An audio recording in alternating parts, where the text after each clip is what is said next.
बिहारी तेरी आरती गाऊं। हे गिरधारी तेरी आरती गाऊं। हे गिरधारी तेरी आरती गाऊं।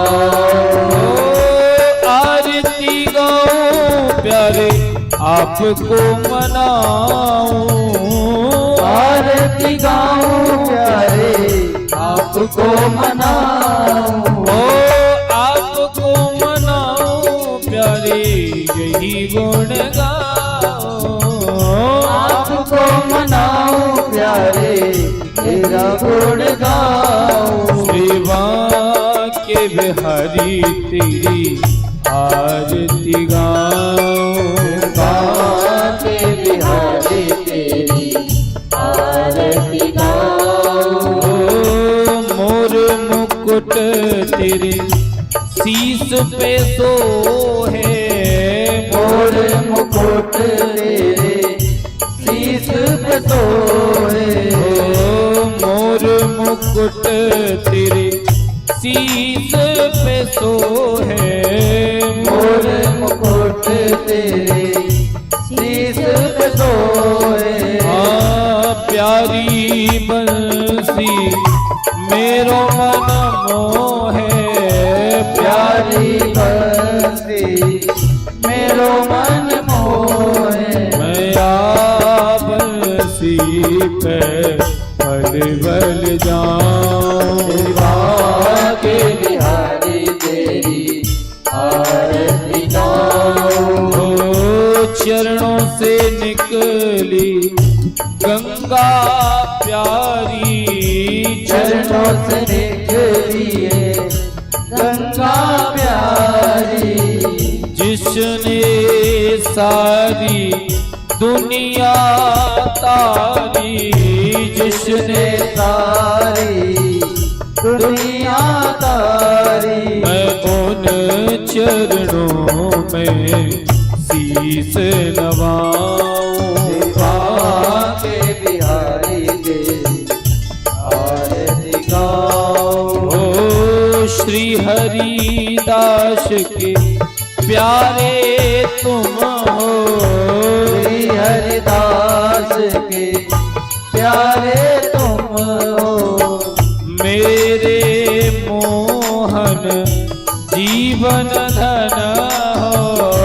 मेरे मोहन जीवन धन हो। श्री युगल चरण की दर्शन पाऊं। तेरी माँ के बिहारी तेरी आरती गाऊं। आहे गिरधारी तेरी आरती गाऊं। हे गिरधारी तेरी आरती गाऊं। संग सोहे विष्णु भानु दुलारी। संग सोहे भानु दुलारी। ललिता विशाखा सखिया प्यारी। ललिता विशाखा सखिया प्यारी। मैं वास सदा दावन पाऊं। तेरी माँ के बिहारी तेरी आरती गाऊं। ओ हे गिरधर तेरी आरती गाऊं। हे गिरधर तेरी आरती गाऊं। हे कर्पूरगौरं करुणावतारं संसारसारं भजविग्रहारं सदा वदन्तं भवं भवानी वैष्णवामि। हे त्वमेव माता दुर्गा त्वमेव त्वमेव बन्धु सखा त्वमेव त्वमेव वेद्या सर्वं त्वमेव। त्वमेव सर्वं मम देवदेव। हे त्वमेव सर्वं मम देवदेव त्वमेव सर्वं मम देव। एक बार सभी दोनों हाथ उठा के महामंत्र बोलेंगे। ओ हरे कृष्णा कृष्ण कृष्णा हरे हरे हरे राम राम हरे हरे। ओ हरे कृष्ण कृष्ण कृष्ण हरे राम हरे राम हरे हरे। हरे कृष्ण कृष्ण कृष्ण हरे हरे हरे राम हरे हरे। कृष्ण कृष्ण कृष्ण कृष्ण हरे हरे हरे राम राम हरे हरे। ओ हरे कृष्ण कृष्ण कृष्ण हरे हरे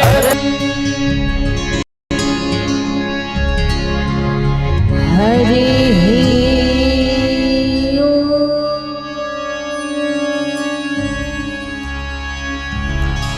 नमो हरि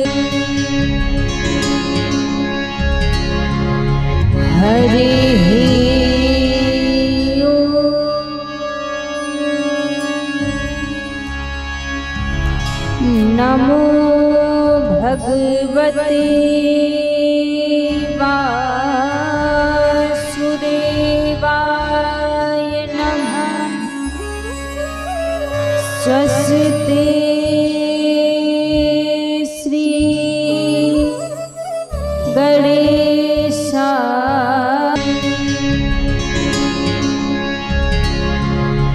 हरि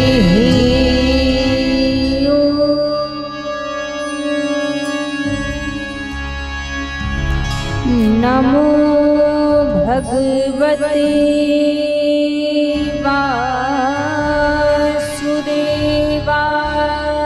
नमः। स्वस्ति श्री गणेशाय नमः।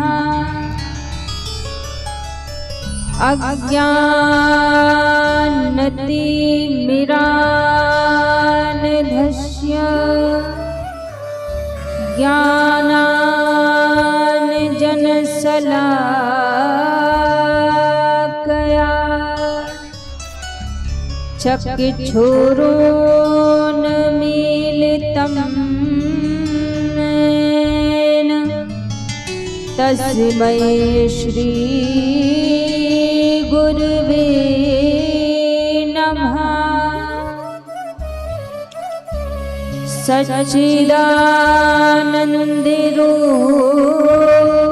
सच्चिदानन्दरूपाय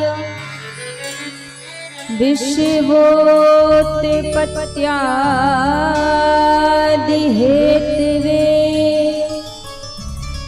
तापत्रये विनाशाय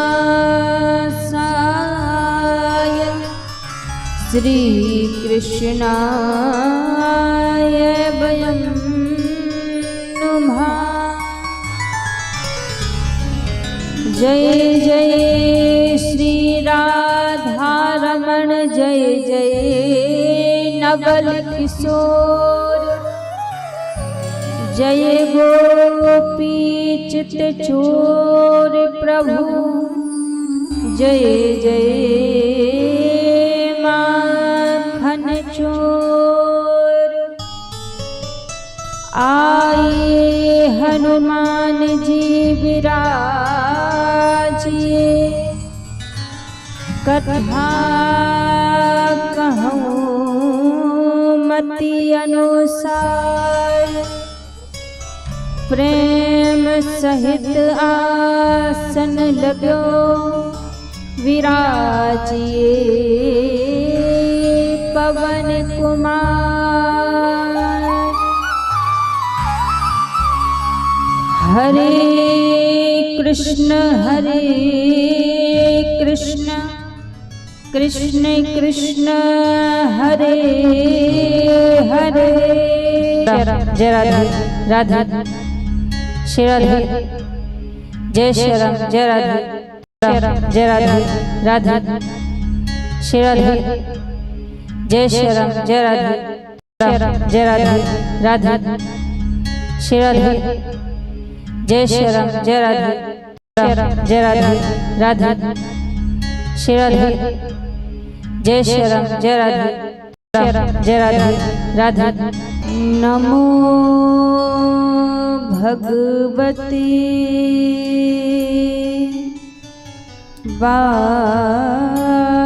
वासुदेवाय नमः।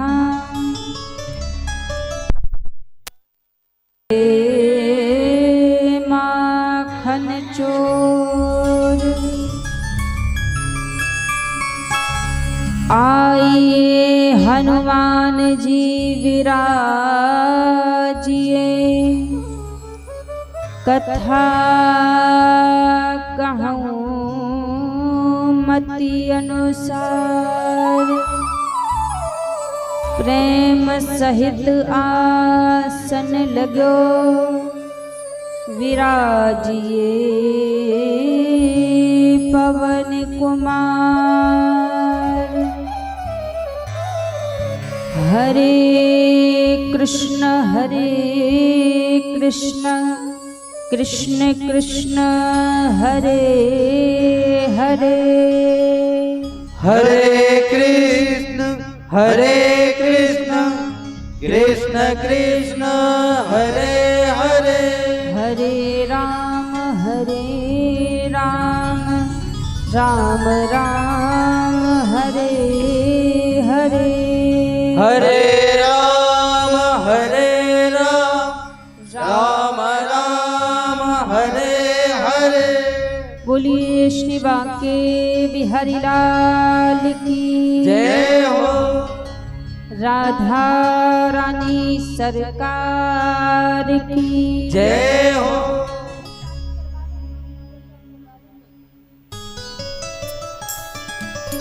सभी आज की पावन मंगलमय कथा में प्रवेश करने से पहले मन और वाणी को पवित्र करते हुए प्रभु के पावन नाम को गाते हुए सभी आज की पावन मंगलमय कथा में प्रवेश करेंगे। सभी प्रभु के नाम को गाते हुए आज की पावन दिव्य कथा में सभी बड़े भाव से प्रवेश करेंगे।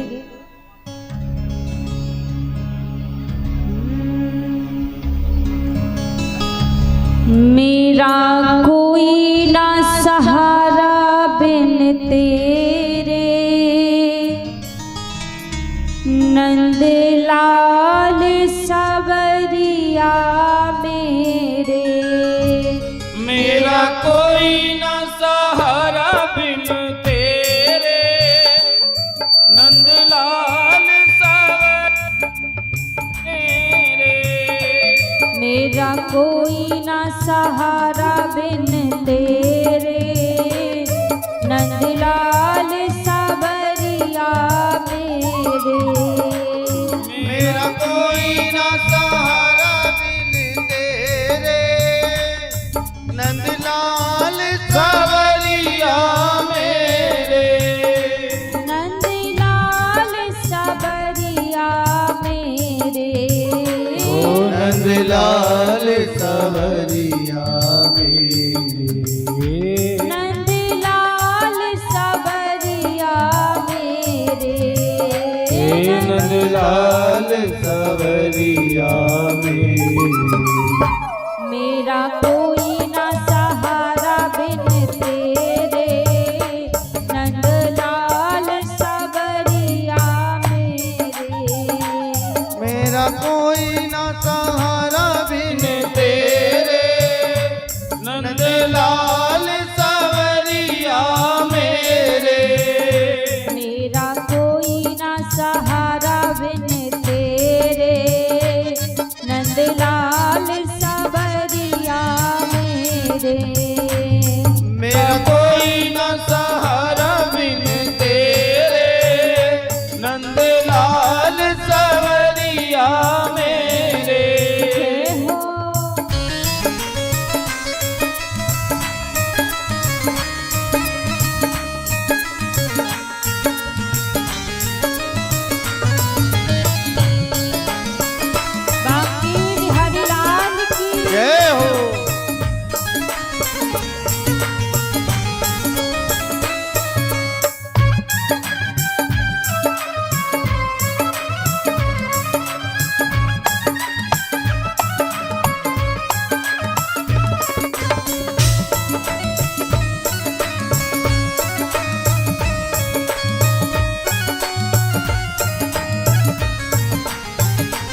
बिन मेरा कौन यहाँ।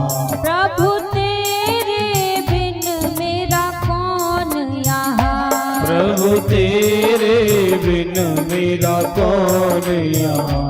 अब तुम्हें छोड़ मैं जाऊं कहाँ। अब तुम्हें छोड़ मैं जाऊं कहाँ। अब तुम्हें छोड़ मैं जाऊं कहाँ।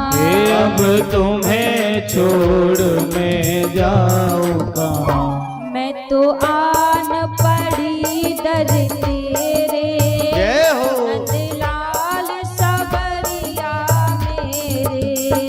मैं तो आन पड़ी दर तेरे, नंदलाल सवरिया मेरे।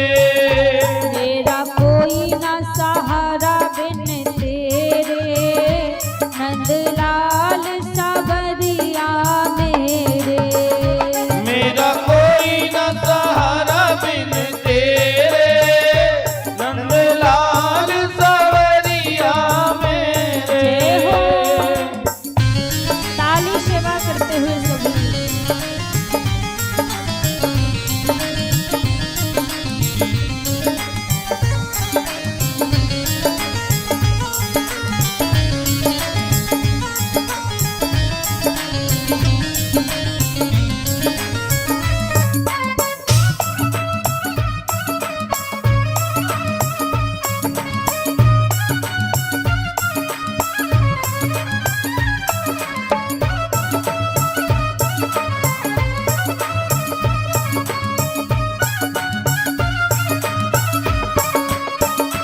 मैंने जन्म लिया जग में आया। मैंने जन्म लिया जग में आया। मैंने जन्म लिया जग में आया। ओ मैंने जन्म लिया जग में आया। तेरी कृपा से नर तन पाया।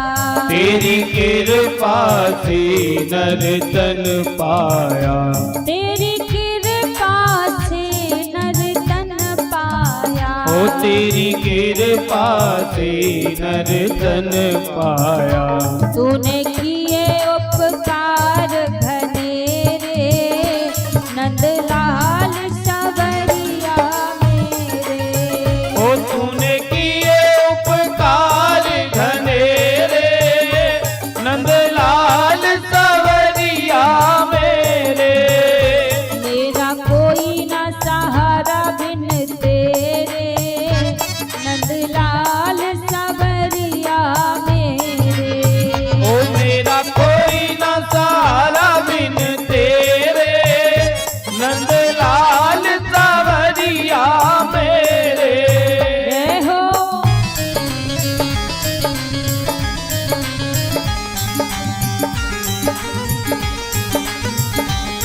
बाके बिहारी लाल की जय हो।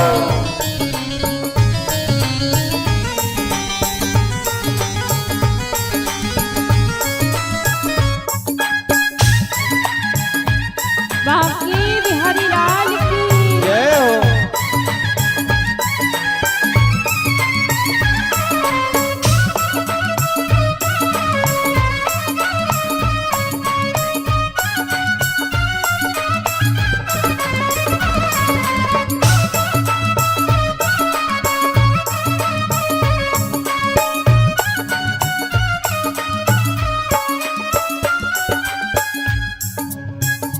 प्रभु आ जाओ अब आ जाओ। प्रभु आ जाओ अब आ जाओ। प्रभु आ जाओ अब आ जाओ। प्रभु आ जाओ अब आ जाओ। अब और न हमको तरसाओ। अब और न हमको तरसाओ। अब और न हमको तरसाओ। हे अब और न हमको तरसाओ। छाए घने घोर अंधेरे। जय हो। नंदलाल सबरिया